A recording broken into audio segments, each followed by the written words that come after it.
prenons ce culte pour une grande grâce pour nous. Raisitsika fahasoavana satria ny Andriamanitra zay tompontsika dia miaraka amintsika eto izy. Nous le prenons pour une grande grâce car Dieu Tout-Puissant est avec nous aujourd'hui. Eto izy amin'ity maraina ity. Il est ici parmi nous aujourd'hui. Ho an'izay tiany hitady azy dia azo antoka fa ahitan'Andriamanitra miasa eto. Pour ceux qui rechercheront vraiment sa face, ils verront Dieu agir ici. Ty taona ity raha teo moa efa namara tamintsika fa taona tsara indrindra ho an'ny olon'Andriamanitra. Et je vous ai déjà annoncé que cette année sera une très belle année pour les gens de Dieu. Noho izany dia azo antoka mihitsy fa aneho ny fahatsarany amintsika Andriamanitra. Il est vraiment vrai que Dieu va nous montrer sa grâce aujourd'hui. Noho izany mitondra antsika rehetra aho mba tena hifantoka tsara ho amin'Andriamanitra amin'ity taona ray manontolo ity. Je vous invite donc à bien vous concentrer durant ce culte. Ahitsy io daholo zay tokony ho ahitsy eo amin'ny fiainanao mba hatonga anao ho akasitrahan'Andriamanitra. Et corrige tout qui n'est pas dans la volonté de Dieu pour que tu puisses rencontrer Dieu. Mame antoka anareo ny anaran'i Jesosy ao fa Andriamanitra no fahatsarany amintsika amin'ity taona ity. Je vous donne l'assurance au nom de Jésus que Dieu nous montrera sa faveur cette année. Arabaina ihany koa tsika rehetra zay efa tonga eto. Et je vous salue vous tous qui êtes déjà ici. Arabaina rena soavina. Je vous salue vraiment. Arabaina toy izany ianareo zay manaraka zao fotoana izao en ligne. Et je salue chaleureusement tous nos frères et sœurs qui nous suivent en ligne. Amin'ny anaran'i Jesosy zay ho ataon'Andriamanitra aminay eto ho ataony aminareo any an-tokantrano. Au nom de Jésus, ce que Dieu va faire ici, Dieu va aussi le faire dans vos foyers. Zao ny vaovao mafaly tiantsika rehetra ny tompo. Voici la bonne nouvelle, Dieu nous aime tous. Tena ny fahasoavana ho antsika izy amin'ity taona ity. Il va déverser beaucoup de bénédictions pour nous cette année. Manaraka izany tonga eto anao aoka tena hanompo an'Andriamanitra ny fonao rehetra. Et toi aussi qui es ici, sers Dieu de tout ton cœur. Esory ny fombafomba sy ny fahazarana. Enlève toute forme d'habitude et de religion. Aoka tena hifantoka mihitsy ianao Concentre-toi vraiment mba ahafahan'Andriamanitra miasa. pour que Dieu puisse agir. Omena ny tompany ny voninahitra. À Dieu seul la gloire. Andao tsika tehaka faran'izay mafy ho Acclamons le an'Andriamanitra Seigneur. viavana. Hivavaka tsika amin'izao fotoana izao ka dia mangataka azy hivavaka avy hatrany. Et nous allons prier pour commencer ce culte. Père Céleste, nous venons ici remplis de joie, remplis de gaieté, remplis de reconnaissance pour tout ce que tu as fait pour nous. Merci, merci abondamment pour ce culte. Merci de nous avoir conduits ici en toute sécurité. Et nous venons ici pour t'honorer, pour honorer le nom de Jésus. Nous venons ici et nous demandons que le Saint-Esprit se déverse pleinement sur nous. Nous voulons voir ta face ici, éternel Dieu. Nous remettons ce culte au nom de Jésus. Amen. Amen. Resika am-piavan-tanana ny mpitarika fidiarana to. Et nous acclamons maintenant le groupe de louanges. Toy izany te hatanananao mafy ho an'i Jesosy. Alleluia. Alleluia. Raha mety aminao dia ndao tsika hitsangana avy hatrany a. Minofa efa eto Jesosy, eto ampovoantsika eto izy. Ary tsy haiko hoe inona ny ahatongavanao eto ary iza ny ahatongavanao eto a. Fa Jesosy no nanasanao tonga eto amin'ity toerana-ity. Vous aussi, vous qui êtes en ligne, c'est Jésus qui vous a invité à voir le culte. Alors croyez que Jésus a déjà réservé quelque chose pour vous aujourd'hui. Amen. Androany ndao ny fotoana tsy ataontsika hoe mirahira fotsiny dia mivoaka tsika aveo dia aveo tsika miantoroteny dia mody. Fa manomboka amin'ity 2025 ity andao ny fanompoantsika tena hovaintsika tena ataontsika izay ahitana an'Andriamanitra ao anatin'ny fiderana rehetrarehetra, ao anatin'izay zavatra atao rehetrarehetra. Dia raha mety ianao dia akimpisadana maso nofonao hoe dia saintsainy hoe iza tokoa moa ilay Jesosy izay nahatonga anao tonga teto androany. Iza ilay Jesosy izay hanatanteraka ny tsodrany rehetra nyraisinao. Iza ilay Jesosy izay tomponao. J'aimerais que vous ayez conscience de qui est vraiment Jésus dans votre vie. C'est lui qui vous a sauvé, c'est lui qui vous a tout donné, qui a sacrifié pour vous. Mais en fait, il est le roi des rois. Il est aussi le Seigneur des seigneurs. Je ne sais pas comment vous vous tenez devant un roi sur terre, mais plus cela, c'est le roi des rois qui est face à vous aujourd'hui. Les mpanjaka no eto androany dia ohatriny ahoana ny fonao manatrika an'izany mpanjaka zany. andao androany tena anomentsika ny haja mendrika anazy, ny voninahitra mendrika anazy mbola tsy nataonao hatramin'izay, mihoatra noho ny fahitanao filoham-pirenena na olona hajainao Jesosy ny eto androany. Dia raha mety ianao dia asan-drato ny tananao dia teneny hoe Jesosy hideranao androany amin'ny mampanjaka anao, ametraka anao amin'ny toerana tokony mahizy anao hatramin'izay amin'ity 2025 ity dia tena omenay anao ny haja sahaza ho anao Jesosy mihoatra noho ny hatramin'izay. Est-ce que tu peux juste lever tes mains, vous qui êtes en ligne, et dire Seigneur, je te place comme le roi des rois et je te donne l'honneur qui t'est dû, je te donne la gloire qui t'est due aujourd'hui. Je ne veux pas faire des cultes ordinaires pour juste faire des moments où l'on chante et on accompagne par des musiques, mais c'est un état d'esprit, un état de cœur qui t'honore et qui t'adore, Seigneur. Nini naira tonay androany dia ataonay amin'ny fonay rehetrarehetra, hoentinay manaja anao ilay mpanjaka ny mpanjaka, hoentinay manaja anao ilay tompony tompo. Alléluia, satria ianao ilay Jesosy mpanjaka malaza anay, Jesosy mpanjaka malaza, Jesosy mpanjaka ianao tompo mpanjaka anay, ianao ilay mahery, ianao ilay tsara indrindra. Ok, zany irainao amin'ny fonao rehetra, amin'ny conscience anao rehetrarehetra hoe izy no Andriamanitra ao dia izy mendrika ho dehainy.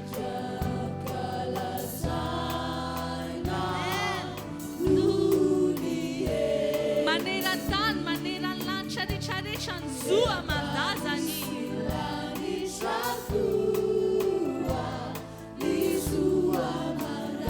Tupo mpanjaka mahery eo miandu,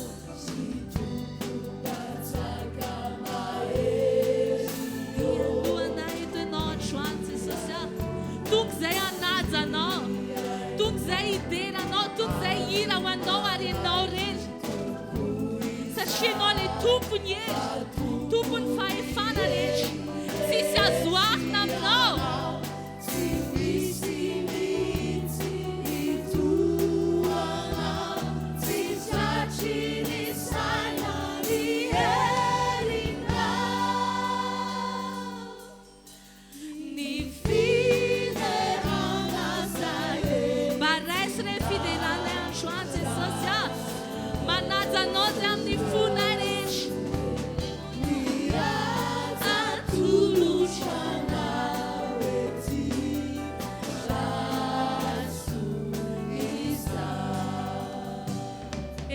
Andriamanitra souverain ianao mpandahatra ny ety an-tany, mpandahatra ny fiainanay dia androany izay te hanaiky anao fotsiny en tant que tel, tompo mpandahatra endry,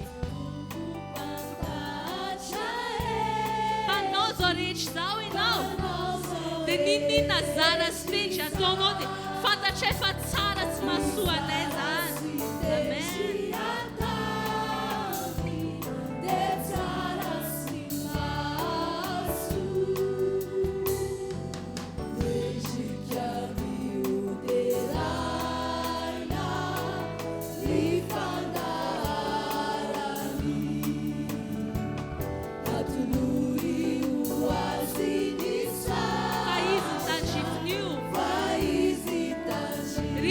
Mpanjaka mahery eo,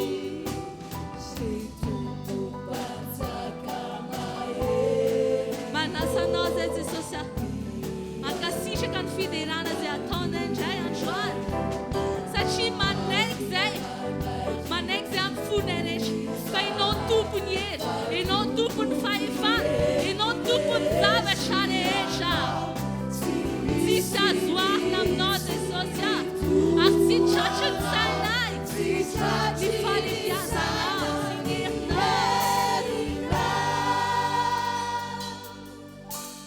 ni fiderana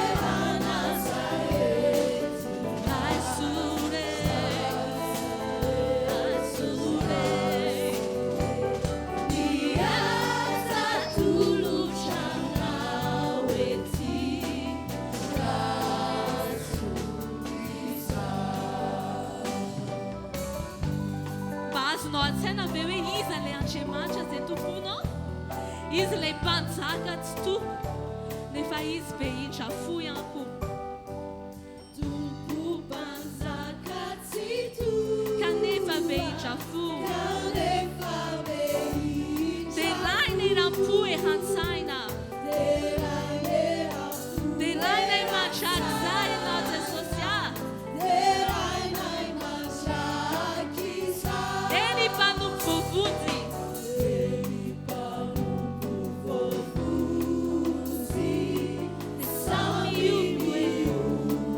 Alleluia ho amin'ny avo fa Jesosy no tomponay ry tompo-mpanjaka maheny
Tonkir zany hoe izy ilay tompony hery eo ihany izy ilay tompony fahefana rehetrarehetra tsy haiko hoe inona ny zavatra mety handrandrainao amin'Andriamanitra inona ny zavatra mety eritreretinao hoe tsy vitanao dia sambatra isika manompo anazy ilay tompony hery sy fahefana rehetrarehetra dia androany tao mihitsy ny sainao sy ny ao anatinao anaiky an'izany hoe tompo-mpanjaka J'aimerais que tu aies conscience que Jésus est le maître, il est le roi, il est Seigneur, il est maître de la terre, il est maître du ciel, il est maître des océans, il est maître de toutes choses. Il y a quoi que ce soit qui ne soit pas sous son contrôle. Et non panzakanay, et non tomponay, de manaja anao zahay. Alléluia. Ndao androany tsy hirahira fotsiny fa tena mivoaka avy ao anatintsika zany hoe manaiky tsika ny heriny, manaiky tsika ny fahefana, manaiky tsika mahandriamanitra anazy ka ametraka anazy ao amin'ny toerana mahandriamanitra anazy androany.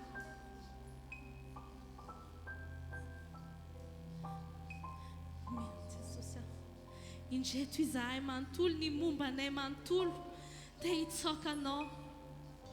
Manaiky izay fenao ny avo indrindra, manaiky izay fenao ny lehibe indrindra, manaiky izay fenao ny Andriamanitra ny Andriamanitra. Androany izay tsy tonga hangataka zavatra aminao akory, fa tonga fotsiny izahay hanaja anao sy hanome voninahitra anao. Voa rehetrarehetra natao iankohaka aminao dia indreto izahay androany maraina Jesosy hiverina iankohaka aminao amin'ny maha-izy anao.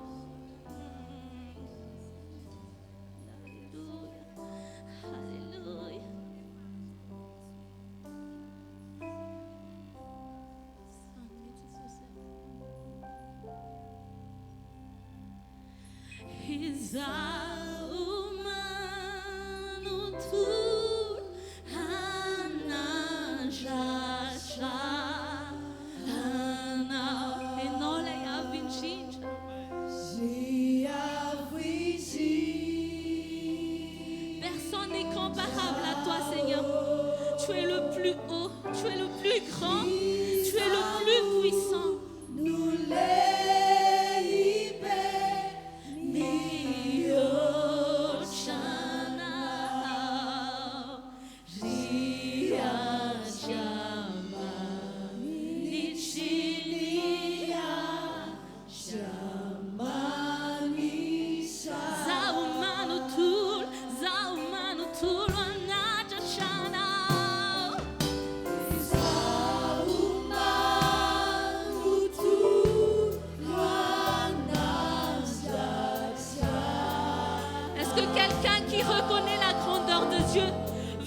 prosterner devant lui aujourd'hui.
Jesosy androany dia hoentinay hiderana anao zany, hoentinay hanandradana anao zany, toy ny rano be ny firaondraona ny feo anay izay milaza hoe mandrakizay ianao alfa sy omega.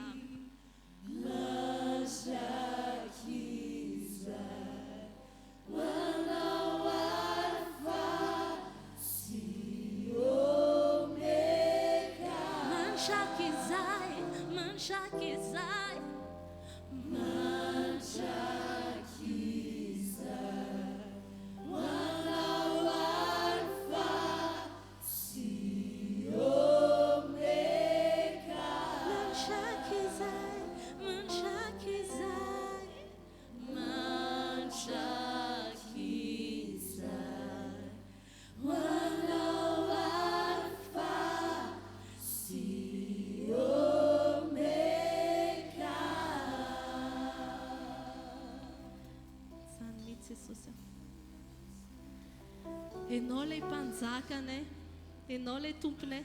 Raha mpanjaka eto an-tany dia miexige zavatra entitra be. Tena hoe tapaka aloha vao tsy manaraka ny teneniny, mila haja faratapony. nefa ianao ilay mpanjaka anay mihoatra noho izany izay tia anay loatra ianao indray nidina ity anay hamonjy anay ahoana moa tsy hanajanay anao Jesosy automatika be ny fanajanay sy ny fiankofanay ao anatrehanao amin'ny maha-izy anao. Oui Jésus, certes tu es le roi des rois, le Seigneur des seigneurs, mais tu nous as aimés, tu es mort pour nous, tu t'es sacrifié pour nous. Comment ne pas te louer, comment ne pas t'adorer, comment ne pas exprimer une action de reconnaissance envers toi, Seigneur, parce que tu es notre bien-aimé. Aujourd'hui, si on a encore le souffle de vie, si on a encore nos genoux, tous nos corps qui fonctionnent, grâce à toi, alors nous voulons t'offrir un culte agréable. Nous voulons t'offrir une adoration qui vient de tout notre cœur, Seigneur. Zeula matiar nous vous zénor et charecha Jesusa. Itsokanao fotsiny, ity anao fotsiny. Amerina voninahitra ho anao fotsiny. Ilay olona efa niraisinao an-tanana ny fiainana. Dia itsokanao fotsiny. Anandratra ny anaranao amin'ny avo indrindra. Satria mendrika ianao Jesosy. Tsy misy navita ny vitanao. Tsy misy tianay mihoatra anao. Tsy misy azo arina aminao. Halleluja. Halleluja.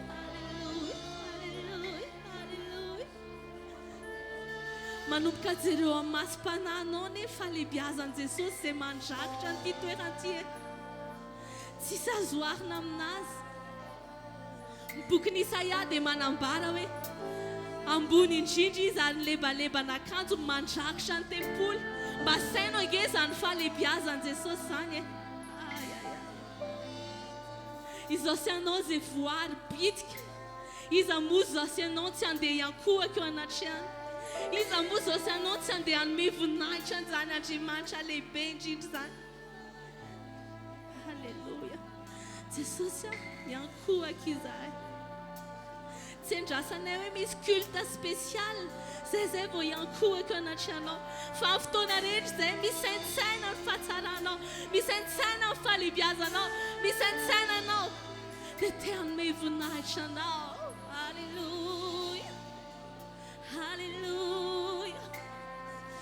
Halleluja. Ho anao voninahitra Jesosy.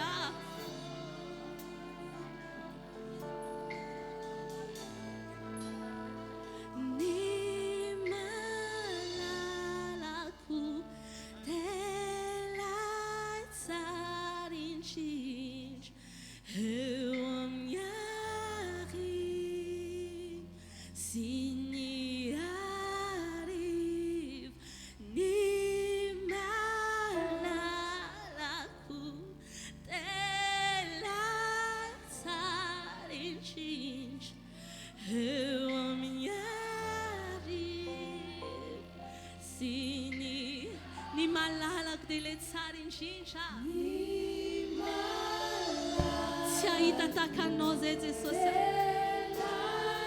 Ilay mpanjaka be fitiavana, be famindram-po, feno fahatsarana.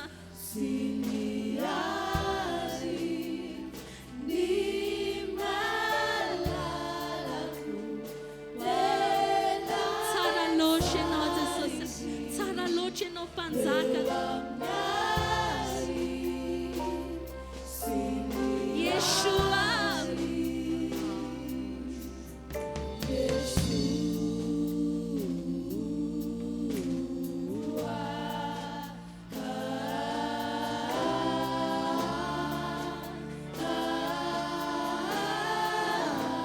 Tu es tellement doux, Jésus. Tu es tellement beau. Tu es le plus beau parmi des milliers. Nul n'est comparable à toi. Nul ne peut se mesurer à ta grandeur. Nul ne peut se mesurer à ta beauté. Yeshua.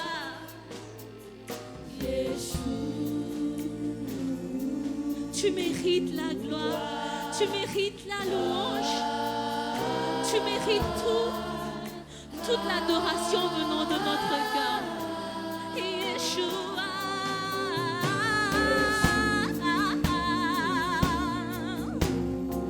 Sois élevé. Sois élevé. Yeshua.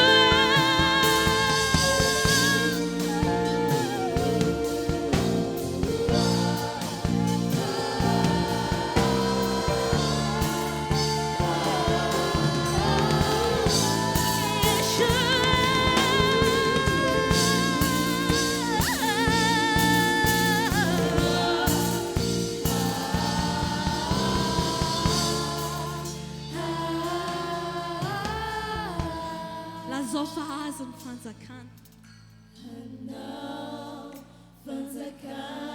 Hasen jetzt bei Fanarich.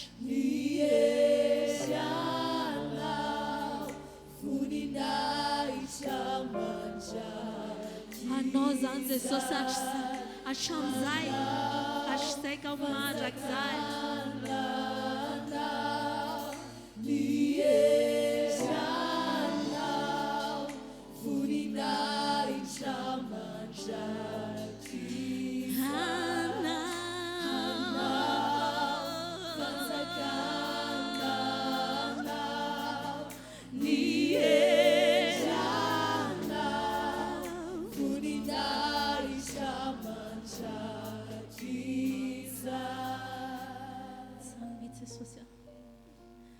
Dotsika no vavaka tena hoe manandratra an Jesosy fotsiny.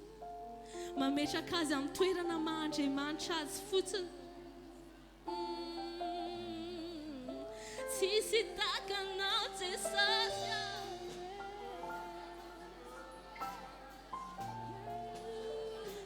Quand on imagine, à chaque fois qu'on fait un culte et tu es présent, tu nous honores de ta présence alors que tu es roi des rois. Alors que tu es Seigneur des seigneurs. Alors que tu es l'alpha et l'oméga, toi qui règnes à jamais. Ah, ton nom est tellement puissant, tu es au-dessus de toute autorité. Wow. C'est juste un privilège pour nous de pouvoir t'adorer, de pouvoir fléchir nos genoux devant toi, Seigneur.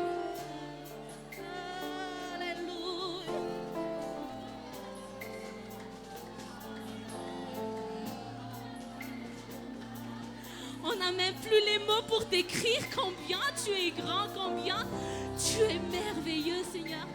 Tiens, tout t'es la zanewe. T'es dans ma cassiche à nos aides sociales. Alléluia. Alléluia.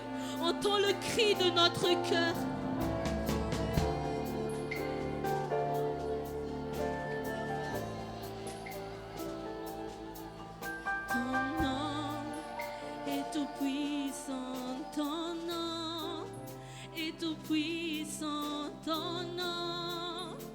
Est au-dessus de tout. Puissance, autorité, royaume et dignité, ton nom est au-dessus de tout. Ton nom est le plus grand, Seigneur. Ton nom est le plus grand. Ton nom est tout puissant. Au-dessus de tout, puissance, autorité, royaume et dignité, ton nom est au-dessus de tout, et les anges acclament, tu es ça, l'univers proclame. Tu es ça, tu es glorifié, Dieu très saint, à jamais tu es ça.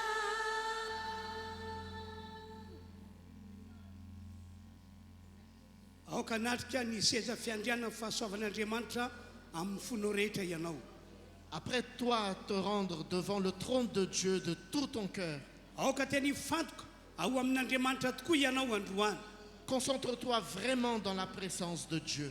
Ome voninahitra ny Andriamanitra ivavahantsika. Donne tout l'honneur et la gloire au Dieu que nous prions. Fa efa sitrapon'Andriamanitra ny ay atsika amin'ity taona dia avintsika ity. Puisque c'est la volonté de Dieu qui nous attend en ces temps-ci. Aza matahotra ianao. Ne crains pas. Na inona zava-misy eto ambonin'ny tany.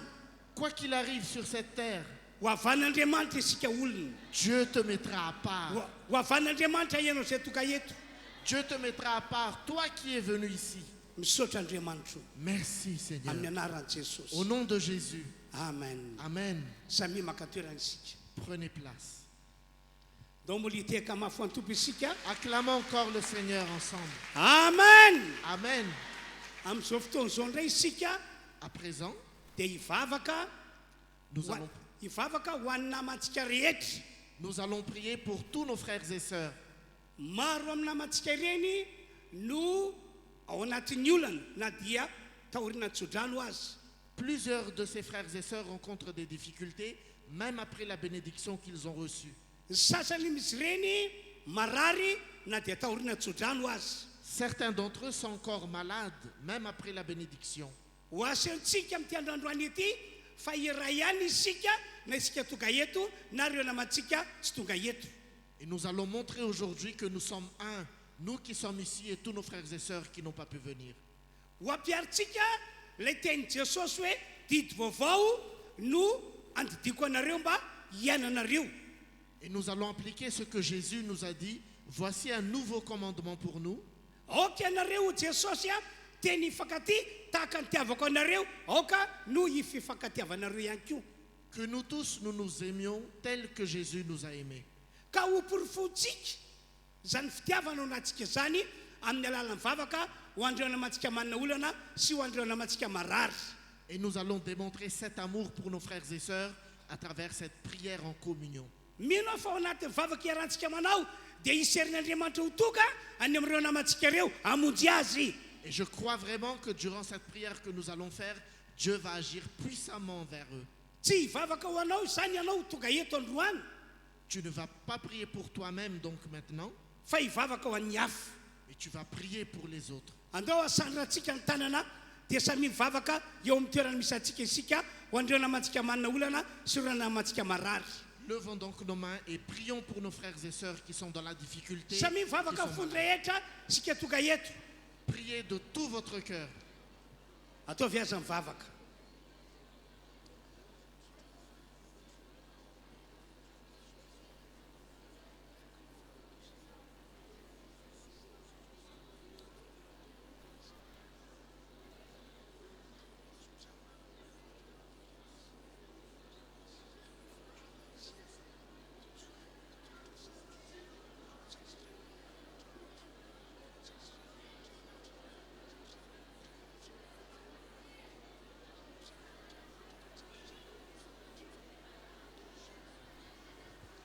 Amin'ny alalan'ny vavaka ataontsika dia mindra fo amin'izy ireny Andriamanitra.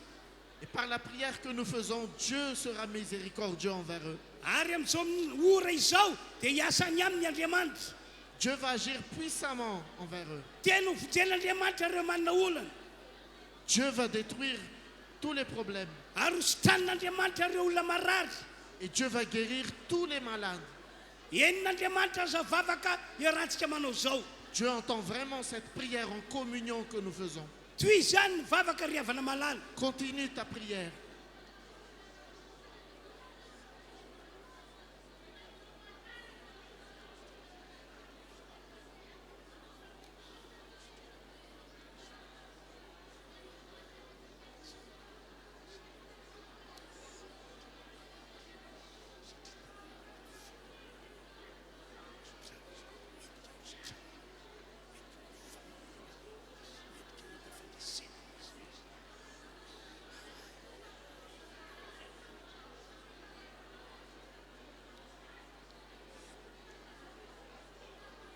Efa nandray tsodrano izy ireo. Nos frères et sœurs ont déjà reçu la bénédiction. Ka dia miendrika ny sotranina zay marary. Ils doivent recevoir la guérison. Mendrika ho vonjena zay manana olana. Ils peuvent recevoir le salut par rapport au problème. Mendrika ho valiana vavaka zay mivavaka amin'Andriamanitra. Ceux qui attendent quelque chose, ils vont recevoir de Dieu. Ka dia toy izy mivavaka fifonana ho azy regny. Ils continuent une prière pour demander pardon pour eux.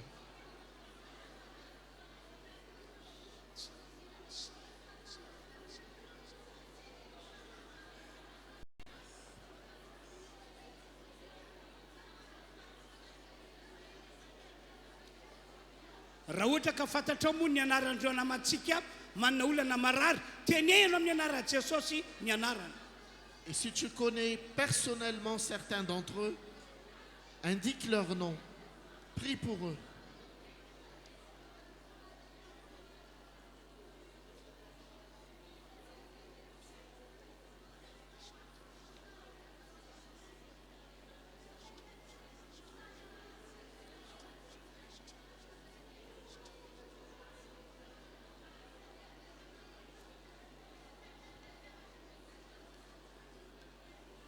Andao hiarantsika manao la hira hoe Jesosy eto ianao.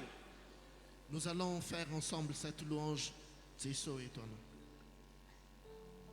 Akom-piaino efa masinao anatin'izany a, aoko hifantoka tsara ianao. Garde les yeux fermés durant cette communion.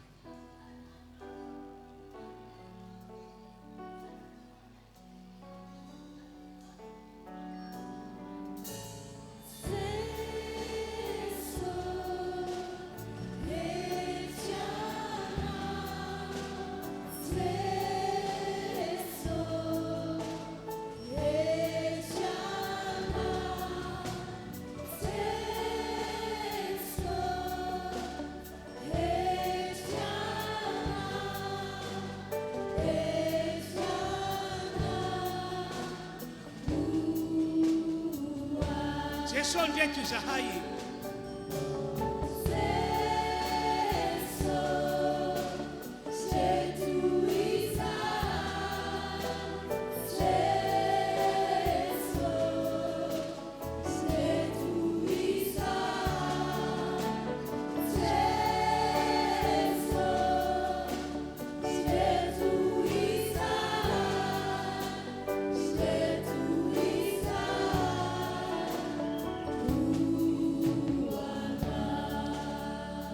Misaotra Andriamanitra ny amin'ny valimbavaka efa nomenao anay.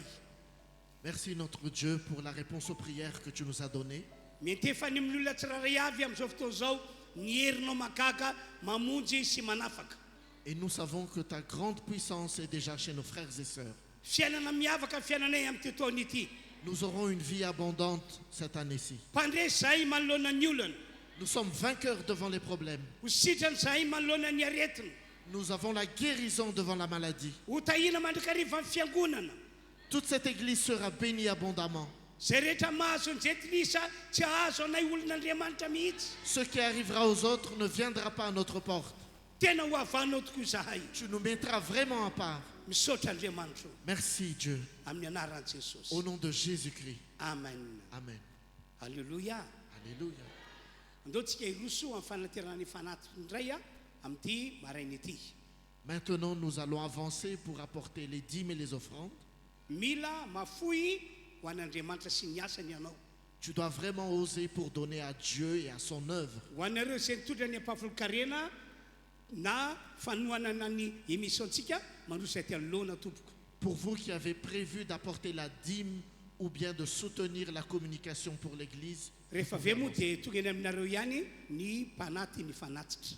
et les offrandes seront récoltées à notre place comme d'habitude. Dia mandroso arintsika rehetra ao anatin'izany a mbola hitarika antsika eo amin'ny fampompiderana reto namany reto.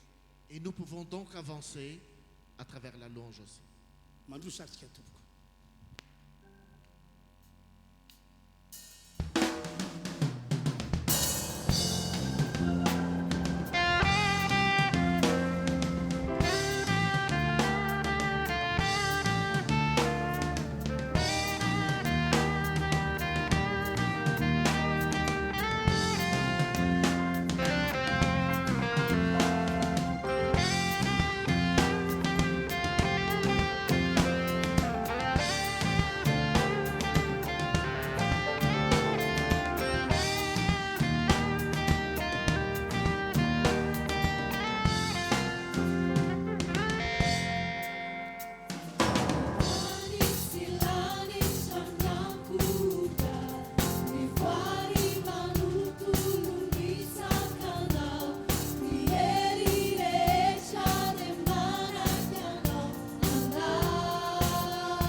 Tiaka mafy ho an'Andriamanitra isika. Acclamons le Seigneur. Mankasitraka anaropidera ny amin'ity androany ity ihany koa. Nous remercions le groupe de louanges. Afaka omena toerana ianareo. Vous pouvez prendre place. Miarabantsika rehetra amin'ny anaran'i Jesosy amin'izao maraina izao. Nous vous saluons au nom de Jésus ce matin. Naiza naiza andrenesanao sy ahitanao zao fitaovavahana izao. Partout où tu es et où tu suis ce culte, dia amin'ny fifaliana tanteraka no iarabananao ho tahina manokana neanao an'ity androany ity zany. nous te saluons avec joie. Que Dieu te bénisse aujourd'hui. Avy hatrany dia ivavaka isika ary dia Madame Véronique no ivavaka avy hatrany. Nous allons tout de suite prier maintenant. Seigneur, nous te remercions pour ta présence parmi nous. Merci pour ta fidélité. Merci si nous allons entendre ton message aujourd'hui.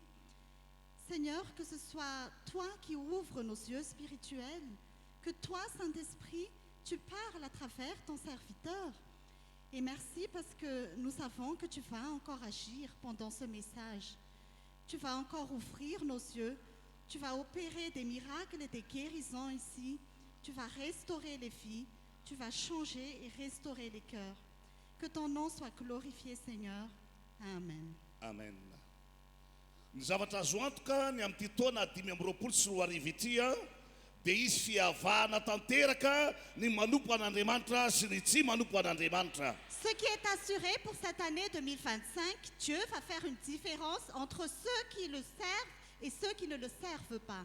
Natao veloma le taona mampalahelo Nous disons au revoir à l'année précédente, fa arabaina kosa lay taona zina ho an'ny fiangonana. et nous saluons cette nouvelle année pour l'Église. Arabaina avokoa sy rehetra nahatratra ity taona 2024 ity a ho ambinina sy ho taina amin'ny zavatra rehetra ne Nous ianao. vous saluons d'être arrivés à cette année 2025, que tu sois béni en toutes choses. Amin'ity taona 2024 ity En cette année 2025, dia isika mihitsy no anangana ny fiainantsika ho amin'ny tsaratsara kokoa. c'est vraiment nous qui allons bâtir notre vie pour une vie meilleure. Amen. Amen. Amen. Amen. Mampahery aloatra lay tenin'Andriamanitra izay hitako sy reko tamin'ny maraina. La parole de Dieu que j'ai entendue ce matin m'a beaucoup encouragée. Tiako mba hojerena kely vetivety ny teny iny a Salamo 5:20. J'aimerais qu'on regarde un peu ce message dans Fa Psaume mitete 65. menaka mihitsy ny dia tongotra. Psaume 65.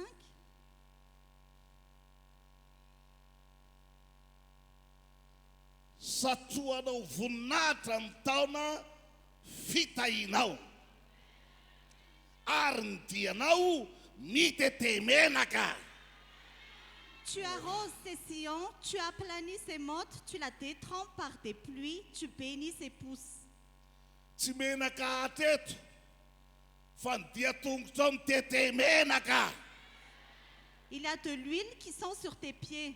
Dikany teny hoe ilomano ao anatin'ny fitahin'Andriamanitra ianao amin'ity taona ity. Ça veut dire que tu vas nager dans la bénédiction de Dieu cette année. Ahoana nefa no hatanteraka izany? Comment cela va se réaliser? Zao no ambaran'ny tenin'Andriamanitra amin'ny Jaona 2:3. Voici ce que la parole de Dieu dit dans Jean chapitre 6, verset 63. Zao no voasoratra amin'ny anaran'i Jesosy.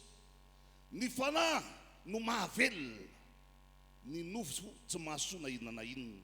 Ny teny izay nolazaiko taminareo dia fanahy sy fiainana. Voici ce qui est écrit. C'est l'esprit qui fait vivre. L'homme n'arrive à rien. Les paroles que je vous dis sont esprit et vie. Ny teny izay nolazaina taminareo dia inona hoy izy? Les paroles que je vous ai dit sont quoi? Ambaran'ny tenin'Andriamanitra fa ny teny dia fanahy sy fiainana. La parole de Dieu dit que les paroles sont esprit et vie. Zany hoe ao am-bavanao ao zany dia misy fanahy, ao am-bavanao ao zany dia misy fiainana. Ça veut dire que dans ta bouche, il y a l'esprit, dans ta bouche, il y a la vie. Izany indrindra no mahatonga antsika tsy tokony hiteniteny foana. C'est pour ça que nous ne devons pas dire n'importe quoi. Ary amin'ity taona ity dia ho atsangatsika amin'ny alala miteny ho alokon'ny vavantsika ny fiainana. Et cette année, nous allons bâtir notre vie à travers les paroles de notre bouche. Ny teny rehetra izay olazainao amin'ity taona ity ho tanteraka. Toutes les paroles que nous allons dire cette année vont se réaliser. Ny teny rehetra izay avoakan'ny vavanao ho tanteraka amin'ity taona ity. Les paroles de ta bouche vont se réaliser cette année. Raha hiteny ianao hoe tafita dia ho tafita ianao. Si tu dis que tu vas réussir, tu vas réussir. Raha hiteny ianao hoe sitrana dia ho sitrana ianao. Si tu dis je vais guérir, tu seras guéri. Raha hiteny ianao hoe ambinina dia ho ambinina ianao. Si tu dis que tu vas réussir, tu réussiras. Tsy misy tsy ho tanteraka ny teny rehetra azy eo alohan'ny vavanao. Toutes les paroles de ta bouche se réaliseront. Eno tsara. Écoutez bien, Tsy izay lazain'Andriamanitra fa izay ho lazainao mihitsy. ce n'est pas ce que Dieu dit, mais ce que toi tu dis. Zany hoe Andriamanitra zany amin'ity taona ity a dia miandry ny teny ho alatsaka ao. C'est-à-dire que cette année, Dieu attend les paroles que tu vas relâcher. satria ny teny rehetra zay ho alokan'ny vavanao dia izany no hamarin'Andriamanitra amin'ity taona ity. Parce que les paroles de ta bouche, c'est ce que Dieu va justifier cette année. Ny teny mantsy dia famoronana. Parce que la parole est créatrice. Zao na marany tenin'Andriamanitra amin'ny Jaona toko voalohany andininy voalohany Voici ce que la parole de Dieu dit dans Jean chapitre 1, verset 1, hatramin'ny andininy fahatelo. jusqu'au verset 3. Amin'ny anaran'i Jesosy, tamin'ny voalohany ny teny, ary ny teny tao amin'Andriamanitra, ary ny teny dia Andriamanitra. Izy dia tao amin'Andriamanitra tamin'ny voalohany. Izy no naharina, izy no nanina hoe, izy no naharina ny zavatra rehetra, ary raha tsy izy dia tsy nisy naharina izao zavatra rehetra izao na dia iray azy. Au commencement, la parole existait déjà. La parole était avec Dieu et la parole était Dieu. Elle était au commencement avec Dieu. Tout a été fait par elle et rien de ce qui a été fait n'a été fait sans elle. Ny teny dia famoronana, tsy nisy zavatra hary, tsy nisy zavatra tanteraka, ary tsy nisy zavatra nisy raha tsy nisy ny teny. La parole est créatrice. Rien n'a été créé si la parole n'était pas là. Ny andininy fahatelo no milaza izany. C'est le verset 3 qui le confirme. Izy no naharina ny zavatra rehetra. Toute chose a été faite par elle. Eny, fa na dia ny fahaterahan'i Jesosy azy Même le fait que Jésus soit né, dia tamin'ny alalan'ny teny no naharina azy. c'était à travers la parole qu'il était né. Zao na marany tenin'Andriamanitra amin'ny Luka toko voalohany. Voici ce qui est écrit dans la parole de Dieu dans Luc chapitre 1, Eo amin'ny andininy fa enina amby roapolo au verset 26 atsahatritsika amin'ny andininy valo amby telopolo. jusqu'au verset 38. Tamin'ny fahenim-bolana dia nirahan'Andriamanitra ny anjely Gabriela ho any amin'ny tanàna anankiray any Galilea atao hoe Nazareta. Ho any amin'ny virjina anankiray izay voafofo ho vadin'ny lehilahy atao hoe Josefa, avy tamin'ny taranak'i Davida, ary ny anaran'ny virjina dia Maria. Ary no niditra tao amin'ilay anjely dia nanao hoe araba ary ilay nasoavina ny tompo momba anao. Ary taitra loatra izy no ny teniny ka nieritreritra izay tokony ho hevitra izany fiarabana izany. Ary ho ilay anjely taminy aza matahotra ny Maria, fa efa nahita fity tamin'Andriamanitra ianao, ary indro hitoejaza ianao ka hiteraka zazalahy, ary ny anarany dia ataonao hoe Jesosy. Izy no lehibe ka atao hoe zanaky ny avy indrindra, ary Jehovahandriamanitra anome azy ny seza fiandrianan'i Davida ray. Ary anjaka amin'ny taranak'i Jakoba mandrakizay izy, ary ny fanjakany tsy hanapataberana. Ary hoy Maria tamin'ilay anjely, nahoana re no hatateraka izany zavatra izany, fa tsy mahalalala aho. Ary ilay anjely namalika nanao taminy hoe ny fanahy masina tonga aminao, ary isy herin'ny avy indrindra nalokanao, ko ny masina izay ateraka ao dia atao hoe zanak'Andriamanitra. Ary indro Elizabeta havanao dia efa mitoejaza koa, na dia efa antitra azy, ary efa andray enina izy izao izay atao hoe momba. Fa tsy isy tsy ho tanteraka ny teny rehetra ataon'Andriamanitra. Toy Maria, ity ny ankizivavin'ny Tompo, aoka ny ho tonga amiko araka ny teninao, dia nandao azy lay anjely. Le 6e mois, l'ange Gabriel fut envoyé par Dieu dans une ville de Galilée appelée Nazareth, chez une vierge fiancée à un homme de la famille de David, appelé Joseph. Le nom de la vierge était Marie. L'ange entra chez elle et dit, « Je te salue, toi à qui une grâce a été faite.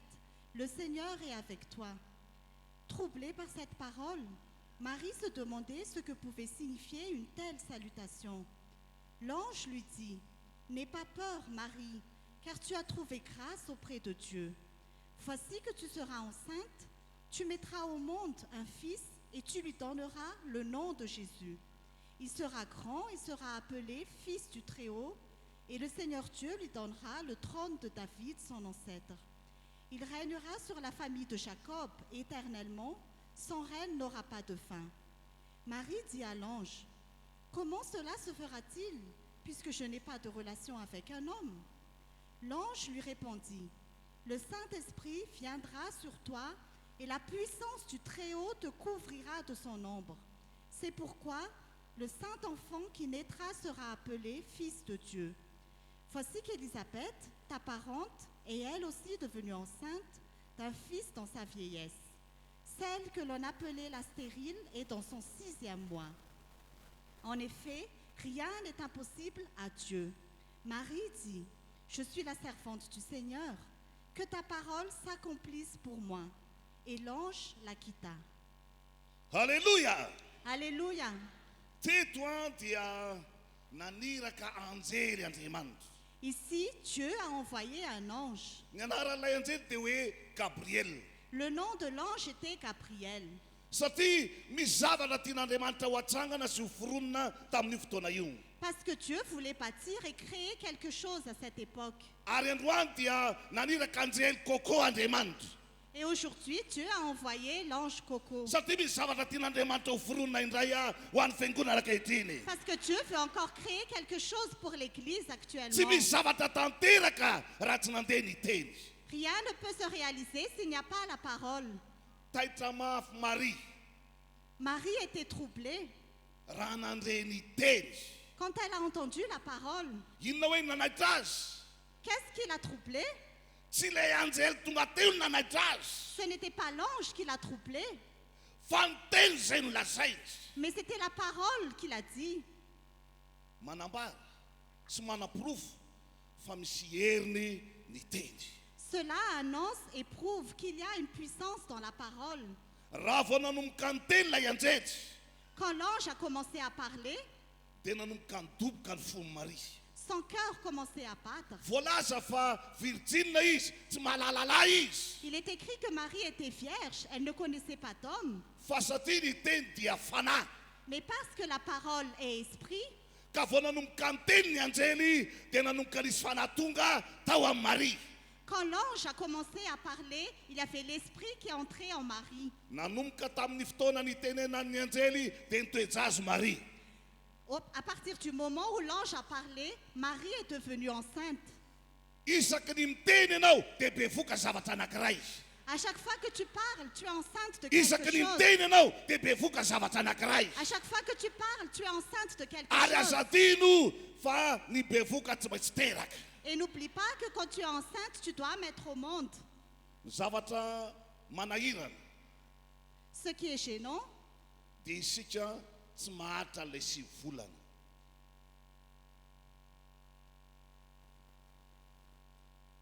Tsy maharitra ilay 6 volana. Ny antony dia zao, ny fahaterahana dia misy daty, misy lerany.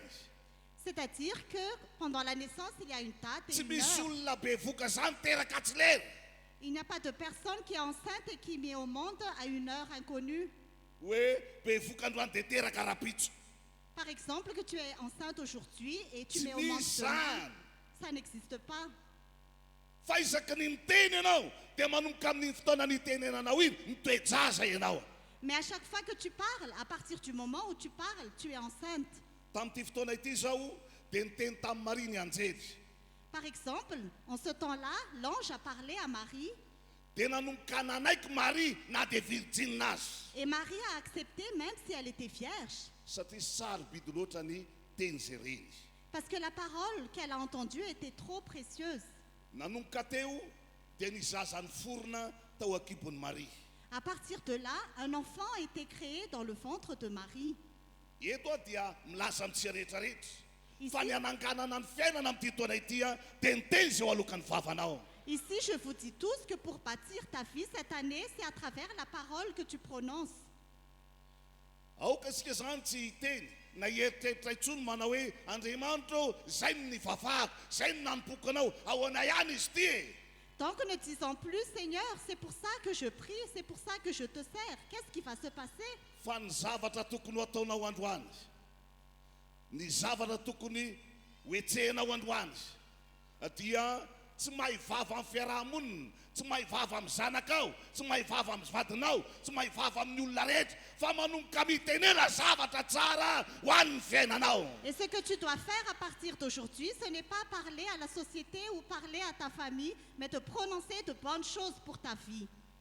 Ny antony dia zao, Voici la raison. ny teny dia famoronana. La parole est créatrice. Ary io dia azo amoronana zavatra ratsy, Nous pouvons créer plusieurs choses, ary azo amoronana zavatra tsara. de mauvaises choses et de bonnes choses. Isaky ny miteny ianao fa zaza tondrona ny zanakao dia namorona sy nanome fanahy tondrona ho an'ny zanakao ianao. À chaque fois que tu dis que ton enfant est bête, tu as créé quelque chose de bête dans ton enfant. Isaky ny miteny amin'ny vadinao ianao fa tsisy saina izy dia manomboka tsisy saina ny vadinao. À chaque fois que tu dis à ton conjoint qu'il ne réfléchit pas, il ne réfléchira pas. Manomboka miteny amin'ny olona izay mahasosotra anao ianao ka milaza fa olona tala izy dia manomboka eo misy fahaverezan-tsaina iny olona iny. À chaque fois que tu dis à quelqu'un qu'il est fou, il commence à y avoir de la folie dans cette personne. Ary izany no mahatonga ny tsy fahombiazana betsaka eo anivon'ny fiainana.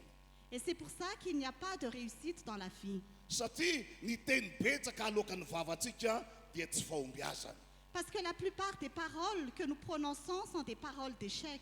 Ka na dia natao aza ny tsodrano anambinana anao, anandratana sy ampiakarana ny fiainanao, Et même s'il y a eu des bénédictions pour restaurer ta vie et pour t'élever, dia aza dino fa raha ratsy foana ny tena alokan'ny vavanao dia ho ratsy ny taonanao. n'oublie pas que si tu dis toujours de mauvaises paroles, ton année sera mauvaise. Fa raha nomboka hiteny tsara kosa ianao dia ho hamarin'Andriamanitra aminao amin'ity taona ity, na inona ho tenenin'ny vavanao dia ho hamarin'Andriamanitra izany tompoko. Mais si tu commences à dire de bonnes paroles, Dieu va confirmer ces bonnes paroles, quoi que tu dises. Ino engy ty zavatra lazaiko aminareo ty e? Écoutez bien ce que je vais vous dire. Ny resaka ny olona tao atokantrano. Les gens parlaient dans la famille. Maraina ny andro dia hoe andana mietsena. Le matin, il dit, va au marché. Direct atao ny ady hevitra. Inona atao loaka? Et il y a un débat. Quel sera le mets? Amin'ny fotoana io anefa tena fotoana tsy misy sosety. Pourtant, c'est un moment où il n'y a pas de choucroute. Fa nilatsaka ny teny tao an-trano hoe sosety ho entina. Mais la parole disait, va acheter des choucroutes. Ka na dia betsaka aza ny voatavy sy ny ovy tsy maintsy mahita faisana ary sosety. Et même s'il y a des pommes de terre, tu dois chercher autre chose. Satria nahoana ilay sosety no nitenenina hoe mila mody aty an-trano. Parce qu'on a dit que c'est les choucroutes qui doivent arriver dans la maison. Dia tsy maintsy sosety tompoko ny tonga ao an-trano ao. Et c'est ce qui doit arriver dans la maison. Na betsaka aza ny eny eny an-tsena. Même s'il y a beaucoup de viande au marché, Rehefa taovakena ny tabaka sy ny tenenina fa tsy maintsy hoentina mody, taovakena ny tonga ao an-trano. quand on a dit que tu dois emmener de la viande, c'est ce qui doit arriver à la maison. Entina ilazana amin'ny tsy rehetrarehetra fa misy fiatraikany ary misy akiny eo amin'ny fiainantsika ny teny. C'est pour nous dire qu'il y a un impact dans notre vie, les Ny paroles. teny no fiantsoana ny zavatra rehetrarehetra. C'est par les paroles que nous appelons toutes choses. Ny teny no fananganana ny zavatra rehetrarehetra. C'est par les paroles que nous bâtissons toutes choses. Eny fa na dia izay efa maty azy Même ce qui est déjà mort dia afaka ny hitsangana indray. peut être relevé à nouveau. Afaka ny hitsangana indray.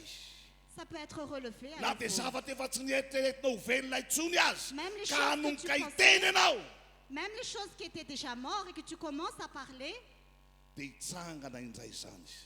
cela va Ataovy revenir amen à la nama vie. be. Dites Amen. Halleluja! Alléluia. Halleluja! Alléluia. Jereo le tantara ao Regardez amin'ny marika bien toko l'histoire. fahafolo Dans Marc chapitre 10, manomboka amin'ny andiny raika amin'ny dimapolo ka hatramin'ny andiny roa amin'ny dimapolo. versets 51 à 52.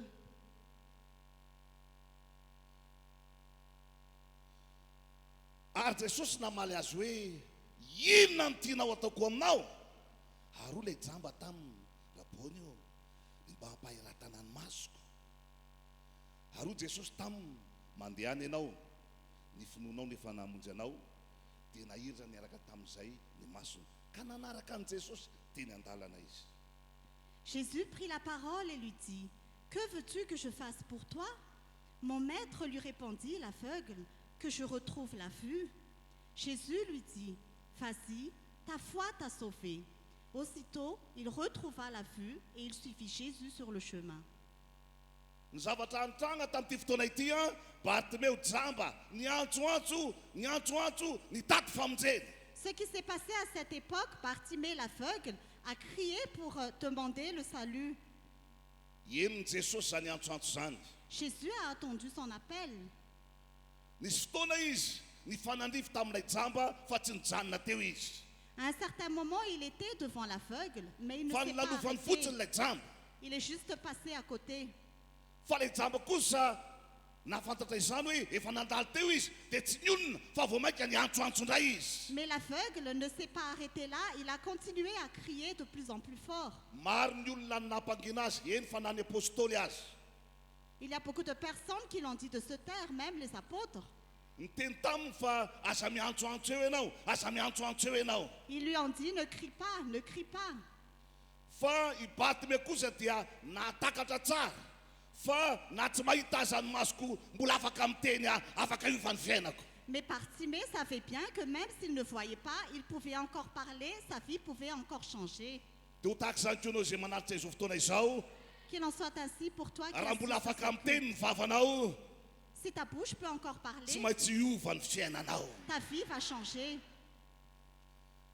Tonga teo Jesosy dia nanontany azy indray nanao hoe Jésus était là et lui a demandé, fa inona le tianao ataoko aminao? mais que veux-tu que je fasse pour toi?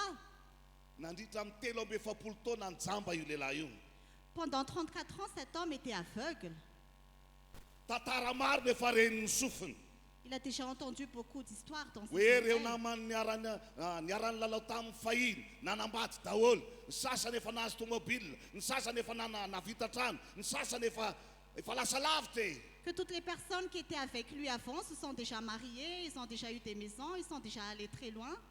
Fa izy kosa dia jamba ny masony, tsy mba manambady izy, tsy mba nananamana izy, tsy zavatra mba fiainany teo amin'ny fiaina manokana dia zéro ariary. Mais lui, il était aveugle, il n'était pas marié, il n'avait pas d'amis et il n'avait rien dans sa vie. Fa rehefa tonga teo aminy Jesosy Mais quand Jésus est arrivé devant lui, dia nanontany azy il lui a demandé, satria te aheno an'ilay teny latsaka Jesosy. parce que Jésus voulait entendre la parole. Zany hoe raha tamin'ny fotoana io zany C'est-à-dire qu'à cette époque, no niteny Bartimeo manao hoe vady omena. Bartimée a parlé. Tiana zatra antranga Qu'est-ce qui s'est passé? tsy nahiratra ny masony fa nahazo vady tsara tarehy izy. Ses yeux ne se sont pas ouverts, mais il a eu une épouse. Satria nahoana ny teniny izay ho alokin'ny vavanao ihany no hamarin'Andriamanitra aminao. Parce que c'est la parole qui sort de ta bouche que Dieu exauce. Ahoana moa ny tsy nahalalan'Andriamanitra fa jamba izy, fantatr'Andriamanitra tsara zany. Comment est-ce que Dieu ne pouvait pas savoir qu'il était aveugle? Dieu le savait Fa ny bien. antony fanontaniana dia mila valy ny Andriamanitra. Mais Dieu voulait avoir une réponse à sa question. Dia nohenon'Andriamanitra tsara ny valy teny izay nolazainy Bartimeo. Et Dieu a bien écouté la réponse de Bartimée. Satria ny zavatra rehetra dia hain'Andriamanitra. Parce que Dieu est capable de faire toutes choses. Ka rehefa nanomboka miteny Bartimeo manao hoe Et quand Bartimée a commencé à parler, ny mba hampahiratana ny masoko, que je retrouve la vue, niaraka tamin'izay dia nahiratra izy. à l'instant même, ses yeux se sont ouverts. Entina ilazana aminao fa amin'ity taona ity iteny rehetra izay alokin'ny vavanao dia ho hamarin'Andriamanitra amin'ny fiainanao. C'est pour te dire que cette année, toutes les paroles prononcées par ta bouche, Dieu va le confirmer. Ohatra anankiray faharoa jerevantsika. Nous allons voir d'autres exemples. Samuela voalohany 7 manomboka amin'ny 9 ka hatramin'ny 12. 1 Samuel chapitre 17, versets 8 à 11. Zao ny voasoratra ny anaran'i Jesosy. Ary nijanona izy dia niantsony miaramila Israely ka nanao taminy hoe nahoana ianareo mivoaka ilahatra iady tsy Filistina vaao ary ianareo kosa sampanompony Saoly mifidiana lehilahy iray ay ianareo areoko izy iady akety amiko raha tahiny maharesy ahy izy mahafaty ahy dia ho mpanomponareo izay fa raha resiko kosa izy matiko dia ho mpanomponay ianareo ka hanompo anay. Aroa ilay Filistina izao efa miaitry ny miaramilan'Israely aloany amay lehilahy iray aho iady amiko arareny saoly sy Israely rehetra zany tenilay Filistinina zany de nivadim-po izy ka raiky tahotra loatra. Le Philistin s'arrêta et s'adressa aux troupes d'Israël rangées en ordre de bataille. Il leur cria: « Pourquoi sortez-vous pour vous ranger en ordre de bataille? Ne suis-je pas le Philistin et n'êtes-vous pas des esclaves de Saül? Choisissez un homme qui descende contre moi. S'il peut me battre et qu'il me tue, nous serons vos esclaves. Mais si je l'emporte sur lui et que je le tue, vous serez nos esclaves et vous nous servirez. » Le Philistin dit encore: « Je jette aujourd'hui un défi à l'armée d'Israël. Donnez-moi un homme pour que nous nous battions ensemble. » En entendant ces paroles du Philistin, Saül et tout Israël furent effrayés et remplis de peur. Eto dia ahitantsika fahavalo miteny. Ici, nous voyons l'ennemi. Ary aza dininao fa amin'ity taona 2024 tsy tsahatra hiteny ny fahavalo. N'oublie pas qu'en cette année 2025, l'ennemi va aussi parler. Anio no alato faharoa Nous amin'ity sommes le deuxième dimanche. taona 2024 ity dia zao manomboka ny combat. À partir d'aujourd'hui, Teneny kely ny akaikinao manomboka ny combat hoe dis à ton voisin, à partir d'aujourd'hui, mila vonina iady mantsy isika nous devons être prêts à combattre. satria zay tsy vonina iady dia ho maty ho azy eo.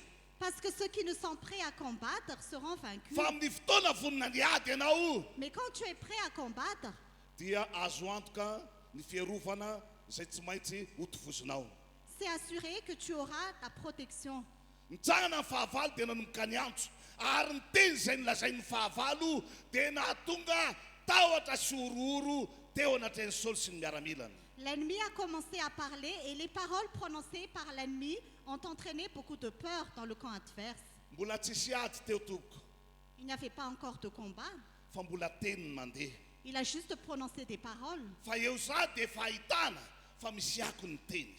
Mais nous avons déjà vu que dans la parole, il y a un impact. Ka na dia fahavalo aza izy Et même si c'était l'ennemi, tsy mpanompon'Andriamanitra izy ce n'était pas un serviteur de Dieu, jentilisa izy c'était un païen. fa nisy hery ny teniny Mais il y a une puissance dans sa parole. ka nahatonga ny zanak'Israely nivadim-po zany. Alors les Israélites avaient très peur. Zany hoe raha tsy mitanina isika dia ny fahavalo indray no ifehantsika amin'ny alalan'ny teny izay ho lazaina. Ça veut dire que si nous ne faisons pas attention, c'est l'ennemi qui va nous Ary détruire izay par ses paroles. nandrahan'Andriamanitra mpanompo Et c'est pour ça que Dieu a envoyé son serviteur ampianatra atsika sy ampahalala atsika ary anome fitaovam-piadiana ho atsika. pour nous enseigner et pour nous faire connaître les armes. Satria nahoana Andriamanitra tsy mba tara. Dieu n'est jamais en retard. Ny fahavalo vao manomboka ny konokonona Andriamanitra efa manahatra miaramila iady. L'ennemi commence juste à se préparer et Dieu est déjà prêt. Fa azadino anefa fa na dia efa samy milahatra miady aza ny miaramila Mais n'oublie pas que même si la troupe est déjà prête à ny se battre, fahavalo tsy anaikiray sy moramora zany. l'ennemi n'accepte pas d'être vaincu facilement. Izay indrindra ny mahatonga atsika tsy maintsy miteny, tsy maintsy mandatsaka teny, na tanteraka iny, na mbola tsy tanteraka iny, aza tsara, mitenena foana. C'est pour ça que nous devons toujours parler, que ça se réalise ou non, parler toujours. Fa amin'ny fotoana manomboka miteny ianao, Mais quand tu commences à parler, dia ny teny izay oloky ny vavanao, mamaritra ny fiainanao. la parole qui sort de ta bouche va définir ta vie. Teny dia niteny Goliata, Ici, Goliath a parlé. fa ny teny izay nilazainy Goliata dia namaritra ny fiainany. La parole que Goliath a prononcée a défini sa vie. Satria ny teny nilazainy dia teny tsy misy antoka. Parce que la parole qu'il a dit n'avait aucune assurance. Fa mbola nanome chance ny fahavalony izy. Il a donné une chance à l'ennemi. Zany hoe mbola niteny tamin'ny fahavalo izy hoe andao iady, andao iady, fa raha resinareo a dia ho mpanomponareo. Raha resinareo a teo izy zany dia nilaza inona? Teo izy efa nanonona faharesena ho azy sady. C'est-à-dire qu'il a dit, allons nous battre et si vous êtes victorieux, nous serons votre esclave. C'est-à-dire qu'il a déjà prononcé des paroles qui annonçaient sa défaite. fa andinga io jerevantsika ny teny izay lazainy davida Nous allons voir ce que David a dit ao amin'ny samoela voalohany 7 ny andininy 20 io. dans 1 Samuel chapitre 17 verset 26.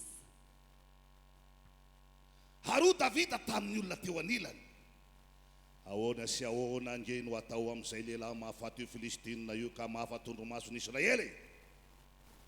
Fa inona moa io? Filistinina tsy mifory io no dia eky miaramila n'Andriamanitra velona. David demanda aux hommes qui se trouvaient près de lui, que fera-t-on pour celui qui tuera ce Philistin et qui écartera la honte d'Israël? Qui est donc ce Philistin, cet incirconcis, pour insulter l'armée du Dieu vivant? Samy hafa mihitsy ny teny nolazainy Davida sy ny teny nolazainy Goliath. Les paroles prononcées par David et les paroles prononcées par Goliath étaient très différentes. Goliath raha niteny dia mbola niteny manao hoe raha tahiny ka mahafaty ahy izy. Goliath, quand il a parlé, il a dit, si vous réussissez à me tuer, Fa navaliny Davida n'izany teny izany dia hoy izy hoe fa zinona moa io? mais David a répondu, mais qui est cet Tsisy incirconcis? dikany io, Il n'est rien, tsy manana hery io, il n'a pas de puissance, maivana io, il est léger, resito io. je vais le vaincre. Zany ny teny naloaka ny vavan'i Davida. C'étaient les paroles relâchées par David. Fa zinona moa i Filistinina io izy niaiky miaramila n'Andriamanitra velona. Mais qui est ce Philistin, a-t-il dit? Tena nanaantoka be mihitsy Davida ny teny an'izany teny zany. Raha ny zavatra ivelany masom-pahitana no ilazana azy dia olona kely Davida raha miohatra amin'ny Goliath. Fa David- satria fantatry Davida fa misy akony ny teny. David avait vraiment de l'assurance devant Goliath. En tant qu'être humain, il était plus petit que Goliath, mais il savait qu'il avait un impact par sa parole. Rehefa tonga teo Davida dia nahita miaramila manjonitra be. Quand David est arrivé, il a vu plusieurs armées.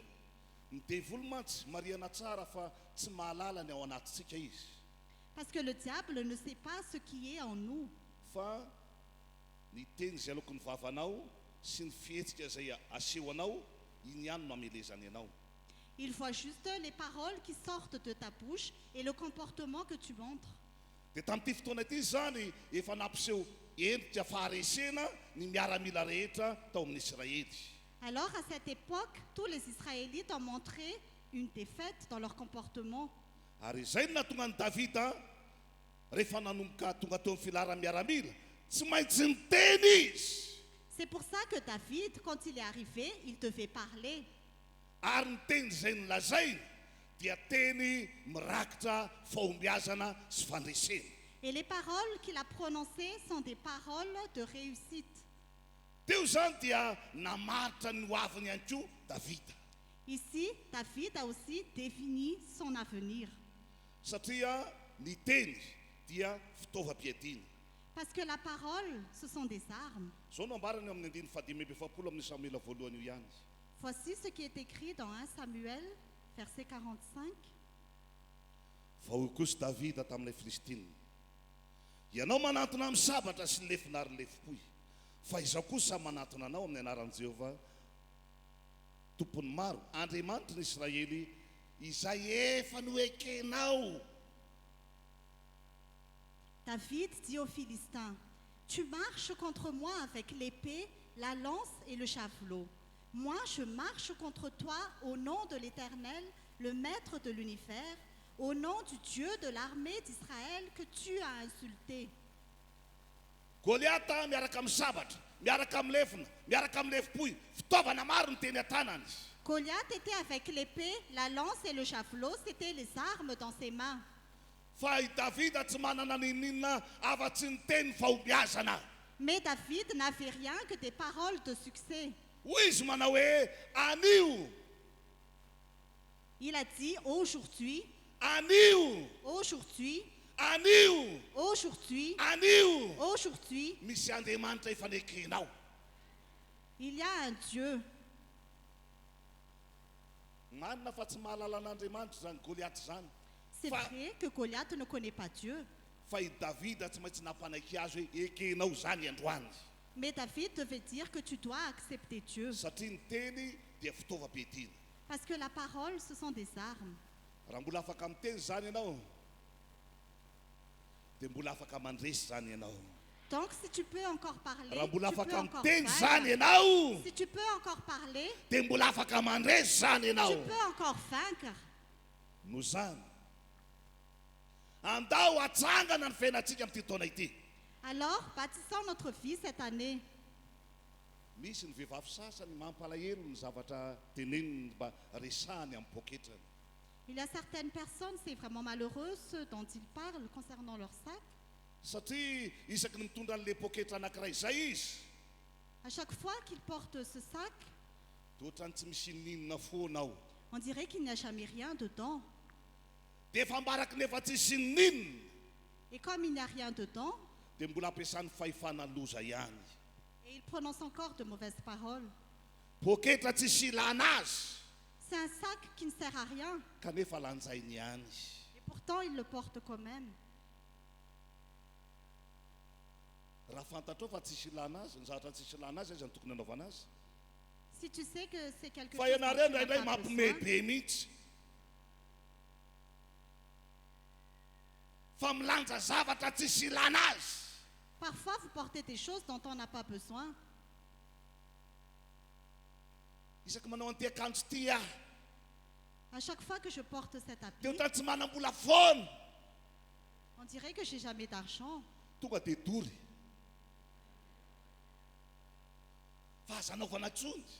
Mais Ça ne tient le à mets rien. plus. Ny Pourquoi? teny izay nilazainao dia misy fanahy mipetaka amin'ilay akanjo. La parole que tu dis, il y a un esprit qui le suit. Ka isaky ny manao an'ny akanjo iny ianao Et dia chaque miasa fois le que tu fanahy. mets cet habit, cet esprit agit. Isaky ny manao an'ny tondra ny pokety iny ianao dia miasa le fanahy. À chaque fois que tu portes ce sac, l'esprit Satria misy agit. fanahy nampidirinao anatin'ilay pokety. Parce que tu as fait entrer un esprit dans ce Fanahy sac. mahantra, L'esprit de fanahy tsy pauvreté, misy, fanahy tsy mahatsangana, fanahy l'esprit de mandany. néant. Ka na dia nasiana vola azy atao raha vao iny poketra iny no entiny. Et même si tu mets de l'argent dans ce sac, Miverina moa tsisy ninona tsony. il n'y aura toujours rien. Dia tonga any an-trano Et quand tu arrives à la maison, dia ay moa ty pokety ity indray nenetiko. tu te dis, c'est le même sac que j'ai emmené. Atsangano ny fiainanao manomboka androany. Restaure ta vie à partir Ovay d'aujourd'hui. ny teny tsy mahomby rehetra izay alokon'ny vavanao. Change les paroles qui sortent de ta bouche. Izany mahatonga ny olona sasany tsy mety mahazo aina mihitsy. C'est pour ça que certaines personnes ne réussissent jamais. Satria izy mihitsy no efa nametraka izany teny izany ho an'ny tenany. Parce que c'est lui-même qui a prononcé de mauvaises paroles. Pour sa Izy mba propre maniry vie. ihany mba ho botabota. Par exemple, il veut grossir. Fa ny teny izay efa napetrany ho an'ny tenany. Et pourtant, les paroles qu'il dit pour lui-même, Dia hoy izy hoe za efa io mihitsy aho. il dit, je suis vraiment comme cela. Ka rehefa io mihitsy ianao na inona ho aninao tsy miovy io. Donc si tu dis cela, quoi que tu fasses, tu vas pas Satria ny changer. teninao no hanamarinana anao ary ny teninao no hanamelohana anao. Parce que tes paroles vont te justifier et tes paroles vont te condamner. Vao manomboka misy mipika anankiray fotsy ao amin'ny loha ao. Dès que tu penses à quelque chose dans ta tête, Dia vao manomboka misy miteny hoe ohatrany ahoana ahy zany efa fotsy volobe. par exemple, tu te dis comment je serai quand j'aurai des cheveux blancs. Dia aza gaga raha mandritra ny herinandro ny ilan'iray manontolo efa fotsy. Alors ne sois pas étonné si pendant la semaine, tes cheveux vont devenir blancs. Mibango volo ilay olona Par exemple, il se peigne dia manomboka misy volo anankiray manaraka. et il y a un cheveu qui suit. Tena mihitsana ny voloko. Il dit que je n'ai plus de cheveux. Dia miomana ho sola loha. Et prépare-toi, tu vas devenir chauve. Satria izay no teny efa nolazainao ary tsy maintsy tanteraka. Parce que c'est la parole que tu as prononcée et ça va se réaliser. Vao manomboka misy zavatra hafahafa kely eo amin'ny maso. Dès qu'il y a quelque chose de bizarre devant tes yeux, Mihezitra indray ny arety masoko. Tu vas dire, voilà encore la maladie des yeux. dia miomana Alors prépare-toi, satria izay ny tenina latsaka ao parce que c'est la parole que tu as relâchée. fa manomboka misy zavatra hafahafa kely eo amin'ny loha fa mety reraka angamba Dès qu'il y a quelque chose de bizarre dans ton corps, peut-être que tu es fatigué. zay indray le aretina andohako Voilà encore la maladie de tête. izay indray le aretina andohako Voilà encore ma maladie de izay tête. indray le aretina andohako Voilà encore ma maladie de tête. so ihany fahanao le izy C'est ta maladie. efa fantatrao mihitsy hoe anao le izy Tu sais vraiment que c'est à toi. ady amafisinao amin'ny alalan'ny teny zay loka ny vavanao zany Et tu le confirmes à travers la parole de ta bouche. dia azagaga raha tsy miala aminao mihitsy le izy Alors ne sois pas étonné si ça ne sort pas de toi. dia azagaga raha tsy miala aminao mihitsy le izy Et ne sois pas étonné si ça ne Atour sort pas nul. de toi. alina ny andro Par exemple, quand les gens dorment, c'est la nuit. vao manomboka miaka ato ambony fanina izy Quand ils commencent à être sur le lit, dia manomboka mandatsaka teny ils commencent à parler. asa raha atory ndray androany Je ne sais pas si je vais dormir aujourd'hui. dia miomana fa tsy atory ianao Alors prépare-toi, tu ne vas pas dormir. satria zay no zaka ny finoanao ary nalatsakao tamin'ny alalan'ny teny zay nolazainao Parce que c'est la parole que tu as relâchée à travers ta bouche. omaly izay a nandray tsodrano teto tamin'ny omaly dia naka tsodrano teto izahay Hier, il y avait une bénédiction. ny zavatra nafaly ary nafinaritra be anay a dia nandray fanapahan-kevitra zay mivady Ce qui était vraiment agréable, c'est que moi et mon épouse, nous avons pris une décision. mbola tsy nataonay mihitsy zany nandritra ny 20 taona mahery zay nendreketanay fiangonana tany Manjakandriana Nous n'avons jamais fait ça pendant 20 ans et plus. fa tamin'ity ndray mandeha ity satria fantatray fa ity taona ity tena taona tsara ho an'ny fiangonana Mais cette fois-ci, parce que nous savons que cette année est vraiment une meilleure année pour l'Église, dia nanao ezaka zay mivady a ka hatrany amin'ny fiangonana hatrany ambany volo indrindra nous avons fait l'effort dans toutes les églises où nous étions. dia noentinay tonga teto amin'ity toerana ity Nous les avons emmenés à cet endroit. tsy moramora nefa le izy satria izay mivady no niatoka ny frais rehetrarehetra Ce n'était pas facile parce que c'est nous qui avons payé les frais de tout le monde. natratra teo amin'ny 20 millions latsaka kely teo a ny frais rehetrarehetra Ça a atteint un peu moins de 20 millions, le frais de tous. raha vao nyteny tamin'ny voalohany zay hoe hiatoka ny frais fiangonana rehetrarehetra Quand nous avons dit au début que nous allons payer le frais de tous, tsy mbola nisy ninona teo am-pelantananay nous n'avions encore rien dans nos mains. tsy mbola nanana na inona na inona zahay Nous n'avons rien dans nos mains. fa izahay tsy niova tamin'izany teny zany fa amin'ity ndray mandeha ty a tsisy miatoka frais fiangonana hatramin'ny kely indrindra ka hatramin'ny lehibe indrindra fa ho any androndra kely daholo Mais nous n'avons pas changé d'avis. Nous avons dit que l'Église ne paye pas leurs frais. Ils vont tous venir ici. dia ho iaho aminao ny olana tsy misy Et je te dis, il n'y avait pas de problème. fa ny olona no mampisy ny olana Mais c'est les gens qui créent les problèmes. satria ao anatin'ny fanaovana fiangonana zay zao Parce que nous sommes en train de créer l'Église. dia na le olona etoana frais azy manana olana Et même les personnes avaient des problèmes. izay miantoka frais tsy manana olana Nous, nous n'avons pas de problème. fa le olona etoana frais manana olana Mais les personnes à qui nous devons donner les frais, zany ils hoe avaient ny des olana problèmes. zany dia ambolena C'est-à-dire que les problèmes venaient ary ny d'eux. olona tsararay avy no mamboly azy Ce sont les personnes qui ont créé ces problèmes. ahoana ny fomba fambolena azy Comment on crée des problèmes? amin'ny alalan'ny teny zay latsaka À travers les paroles relâchées. izay niantoka le frais 20 millions Nous Tsy avons manana payé olana. 20 millions.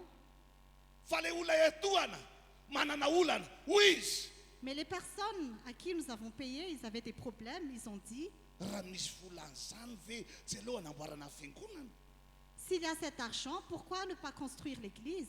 fa tsy hita amin'ny pastira hoe fa fiangonana mbola tsy vita Tu vois, pasteur, l'église n'est pas encore construite. manana olana izy Ils avaient des problèmes. fa izay tsy nanana olana Mais nous, nous n'avions pas de problème. ka ny olana zany tompoko tsy misy Donc les problèmes n'existent pas. fa matoy misy Mais s'il y a des problèmes, ianao no namboly azy c'est toi qui l'as créé. dia hoy izay aminao amin'ity taona ity, Et je te dis cette année, inona no ambolenao? qu'est-ce que tu vas semer? Ambolinina ianao amin'ity taona ity. Qu'est-ce que tu vas semer cette année? Satria misy ny olona isaky ny miteny vavany io olana. Parce qu'il y a des gens, à chaque fois que leur bouche parle, ce sont des problèmes. Manao mavokely ny vadiny Par exemple, il critique son époux, olana. ce sont des problèmes. Manao maintimainty ny vadiny Par exemple, son époux se met en noir, olana. ce sont des problèmes. Manao lokomena ny vadiny Par exemple, son épouse met des Ouh rouges là à là. lèvres, c'est un problème. vao maika mora atao maintimainty io Si ça devient noir, olana miampy olana. ce sont des problèmes et des problèmes. Misy ny olona zany dia tsy manana zavatra ambolena afa-tsy olana. Tant qu'il y a des gens, ils n'ont rien d'autre à semer que des problèmes. Fahazadino a Mais n'oublie pas, fa tamin'ny ora farany au dernier moment, dia tsy ampy 5 millions lay fireanay fiangonana. les frais de l'église manquaient 5 millions. 15 millions teo atana. Il y avait 15 millions. Niasa ny saina hivady zabotsy maraina Moi et mon épouse, nous avons beaucoup réfléchi samedi matin, satria zoma hariva vao nonka tena fantatra hoe tsy ampindray le izy. parce que c'est vendredi soir que nous savions que ce Zabotsy n'était pas maraina assez. nefa tsy maintsy ainga amin'ny efatra efa miala ny tanàna. Samedi matin, nous devons partir. Ary raha tonga eto tsy olona hoe mbola afaka mandeha akarina andeha akary tady ary na andeha tady ary fa Et nous olona ne manana pouvons andraikitra lehibe tsy afa miala eto. Et nous ne pouvons plus aller nulle part, mais nous devions rester ici. Za mijoro eto nandritra ny tontolo andron'ny maly Je suis debout ici, hier, toute la journée. dia mitady 5 millions. J'ai cherché 5 millions. Fa tsy nalaoko ny vavako teto zany hoe iza mba manana 5 millions fa tsy amin'ny 5 millions frais. Mais je n'ai pas demandé qui avait cet argent. Fa tany am-piandohana zoma hariva dia nifanaiky izay mivady tsy maintsy vita io, Mais vendredi soir, nous nous sommes convenus que nous allons tsy le maintsy réaliser. voaloha io, Nous allons le payer. satria Andriamanitra tsy manala baraka amin'ny mpanompony. Parce que Dieu ne va pas nous ridiculiser. Satria Andriamanitra tsy manala baraka amin'ny mpanompony. Parce que Dieu ne ridiculise Tsy pas maintsy son vita io. serviteur. Ça va se réaliser. Nandeha ny fotoana rehetrarehetra teto Le culte s'est passé ici. nafinaritra, nandeha nitsodrano nafinaritra. C'était vraiment agréable. Il y avait la bénédiction. Ny fiara karavanina be mijanona tato Ambatya tato fantantsara fa raha vao miala eto dia inona Il y avait de grosses voitures qui étaient dehors. inona ny razany zareo tao? Qu'est-ce que ça signifie? Vola. C'est de l'argent. Le vola amin'ny fotoana io mbola maninona? Mbola tsy ampy. Et pourtant, l'argent manquait. Ny rava ny fotoana Le culte andeha s'est nitsodrano terminé. fa tao anatin'ny tsodrano dia nahazo faminan'iny zay hoe anio dia efa tanteraka eto zany teny zany. Et pendant la bénédiction, nous avons eu une prophétie que cela allait se réaliser. Nilatsaka sy vozotra teto ilay teny. La parole était relâchée ici. Ny rava teto amin'izay zay dia nivoaka teo ivelany teo. Le culte s'est terminé et nous sommes sortis dehors. Fa ny fomba mahagaga tsy takatra ny saina. Mais c'était d'une façon Tsy mila extraordinaire. mampiasa telefôna. Tsy mila miantso hoe "Eh!" Nous n'avons pas utilisé de téléphone, nous n'avons pas crié. Mijoro fotsiny ianao. On était juste debout. Miala vany ny anjely. Et il y avait un ange. Miala vany ny anjely. Il y avait des anges. Miala vany ny anjely. Il y avait des anges. Miala vany ny anjely. Il y avait des Miala anges. vany ny anjely. Il y avait des anges. Fa mandram-pialanay teto feno ny 5 millions voalohany tomobile Jusqu'à ho an'ny Jesosy ny voninahitra. Les 5 millions étaient complets et tout était payé. Gloire à Jésus. Ahoana izy ny afatry ny tompo? Quel est le message du Seigneur? Anisan'ny zavatra anakirangeza be izay tena tokony ataontsika. La grande chose que nous devons Ambarany faire. tenin'Andriamanitra amin'ny Matteo 12 andininy fito amin'ny telopolo zany. La parole de Dieu le dit dans Matthieu chapitre 12, verset 37. Hitanareo ve? Est-ce que vous Vovakinareo ve? voyez? Est-ce que vous pouvez lire? Ahoana hoy izy? Qu'est-ce qui est écrit? fa ny tenin'ny pastera no hanamarinana anao. C'est les paroles du pasteur qui vont te justifier. Fa ny tenin'ny vadinao hanamarinana anao. C'est les paroles de ton conjoint qui vont te justifier. Fa ny tenin'ny lehibe ny fokontany hanamarinana anao. C'est les paroles du maire qui vont te justifier. Fa ny tenin'ny ministra hanamarinana anao. C'est les paroles du ministre qui vont te justifier. Zany ve ny hitanareo? Est-ce que c'est ce qui est écrit? Tsika rehetra miara-mamaky. Nous allons lire ensemble. Isa roa telo.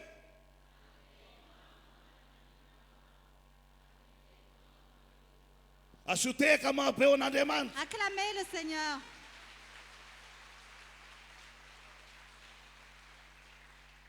Inona zany no hanamarinana anao amin'ity taona ity? Qu'est-ce qui va te justifier cette année? Dika le hoe hanamarinana Ce que dia signifie justifier, manambara hoe fanafara. ça signifie la liberté. Raha tiana ho afaka ianao amin'ity taona ity Si tu veux dia être ny teninao no délivré, andrasan'Andriamanitra. si tu veux être délivré Fa ny cette teninao année, hanafaka anao tu seras justifié ary par ny tes teninao paroles. hanamelohana anao. Tes paroles vont te déclarer juste et tes paroles vont te condamner. Nandray venao androany. Est-ce que tu as reçu Nandray aujourd'hui? venao androany. Est-ce que tu as reçu Nandray aujourd'hui? ve isika Est-ce androany. que nous avons reçu Oh! Ohatrany tsy mahay ny olona manao amainina mahabe ae.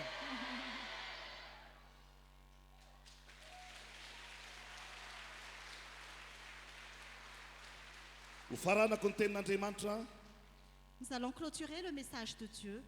ao ambavanao ny fiainana. La vie est dans ta bouche. Ao ambavanao ny fiainana tafita. La vie de réussite est Ao dans ta ambavanao ny bouche. fiainana tafavoaka. La vie pour avoir le succès Ao est dans ambavanao ta ny bouche. fahombiazana rehetrarehetra. Le succès et la réussite sont dans Andao ta bouche. ampiasainy zany amin'ity taona ity. Utilisons cela cette Andao année. ampiasainy zany amin'ity taona Utilisons ity. cela cette année. Reseo amin'ny alalan'ny teny ny zavatra rehetra. Sois Eto kilazana victorieux à anao travers tes paroles.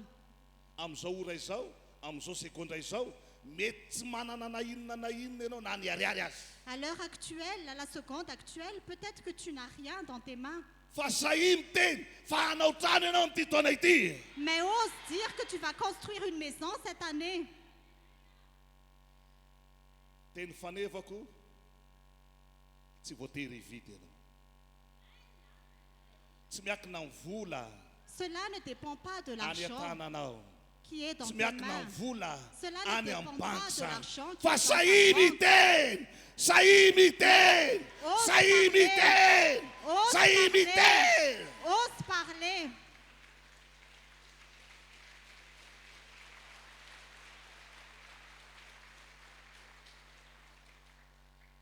Raha ho ataonao zany azoko antoka fa iova ny tantaranao. Si tu Ah, fais je cela, crois que j'ai Fayou va l'assurance que t'apprendre. ta vie va changer. Ndao tsy rehetra hiara hitsangana azy. Nous allons tous nous Eo lever. am-pitsanganana antsika rehetrarehetra samy manana ny tiany atao io, samy allons manana nous ny tiany lever. atongavana io. Aza avons miheno chacun nos fa ianao tsy objectifs. natao mpihaino vavaka fa natao hivavaka. No Tu es zany fait pour prier. sahy miteny androany Ose fa eto ny parler. tompo raha nanontany amin'ny Bartimeo izy manao hoe inona ny tianao ataoko aminao. Le Seigneur est ici. Il a demandé à Bartimée, que veux-tu que je fasse pour toi? Miverina ny aminao zany fanontaniana zany. Cette question te revient. Mba sahy teny tahaka amin'ny Bartimeo venao androany. Est-ce que tu vas oser parler comme Mba Bartimée? hivavaka isotra ny tompontsika azy. Nous allons prier. Oh, dia raina ny tompo. Seigneur, Halleluja. nous te louons. Ho an'Andriamanitra ny voninahitra. À Dieu Mankasitraka seul soit tompo. la gloire. Oh, dia rainay ianao. Nous te louons, Mankasitraka Seigneur. anao izay. Nous te remercions, Halleluja. Seigneur. Alléluia. Ianao Andriamanitra niteny taminay androany. Seigneur, tu nous as Inonay dit fa hivelona ao aujourd'hui, anatinay izany teny izany. nous allons vivre par Azonay la antoka parole. fahampahomenay izany teny izany. Nous avons l'assurance pour la parole. Tsy tonga ho azy teto izany teny izany. Cette parole n'est pas venue Fa en misy vain. olona tiana ho atsangana amin'ny alalan'ny teniny eto amin'ity toerana Tu ity. vas bâtir la vie de quelqu'un Dia nalefanao aujourd'hui. teto izany teny izany. Tu as envoyé ta Mba parole hianaranay, mba hivelomanay, pour que nous vivons, ary mba hasoanay. pour que nous Mankasitraka ayons indrindra du tompo. succès. Merci Amin'ny Seigneur. anaran'i Jesosy. Au nom de Jésus. Halleluja. Alléluia. Amen. Amen. Teka mafy be ho an'le olona efa nandray sahady. Acclamons le Seigneur.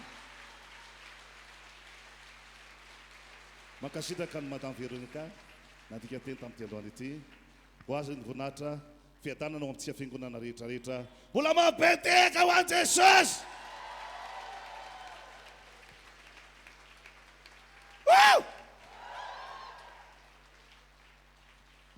Dao ty tanana mafon'ny tompo isika.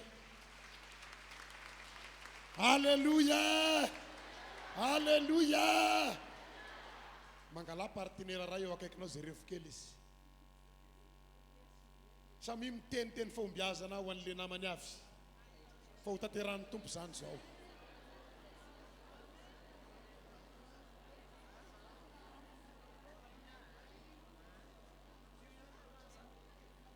Dao ty tanana ho an'ny tompo sika fa izy no hatanteraka azy. Alléluia.